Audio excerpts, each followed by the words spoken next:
নেওয়া যায়, কিন্তু 63 বছর বয়সে এসব কি? স্বামী গোবিন্দের পরকীয়া গুঞ্জন নিয়ে এভাবেই ফেটে পড়লেন স্ত্রী সুনিতা আহুজা। বলিউডের উঠতি নায়িকাদের সুগার ড্যাডি খোঁজার প্রবণতা আর ব্ল্যাকমেল নিয়ে তার বিস্ফোরক মন্তব্য এখন বিনোদন জগতের টক অব দ্য টাউন।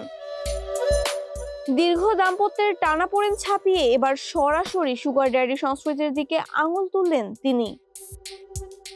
সম্প্রতি মিস মালিনীকে দেয়া এক সাক্ষাৎকারে সুনিতা বলেন, ইন্ডাস্ট্রিতে পরিচিতি পেতে অনেক নবাগত অভিনেত্রী প্রতিষ্ঠিত তারকাদের সাথে ঘনিষ্ঠ হওয়ার চেষ্টা করেন।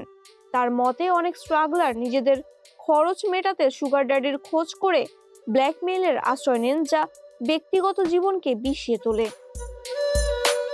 তিনি গোবিন্দকে উদ্দেশ্য করে বলেন, সুন্দর পরিবার ও সন্তানদের মানসিক অবস্থার কথা ভেবে হলেও এই বয়সে সংযত থাকা উচিত। তবে চুপ থাকেননি গোবিন্দ। এসব অভিযোগ সরাসরি অস্বীকার করে এএনআই-কে দেয়া এক সাক্ষাৎকারে তিনি একে ষড়যন্ত্র হিসেবে অভিহিত করে জানান, চুপ থাকাকে যেন কেউ দুর্বলতা না ভাবে। 1987 সালে বিয়ের পর থেকেই এই দম্পতির ব্যক্তিগত জীবন নিয়ে নানা গুঞ্জন থাকলেও সুনিতা স্পষ্ট জানিয়েছেন বিচ্ছেদের কোনো পরিকল্পনা নেই তাদের। মাহবুবা ইসলাম, মানবকণ্ঠ।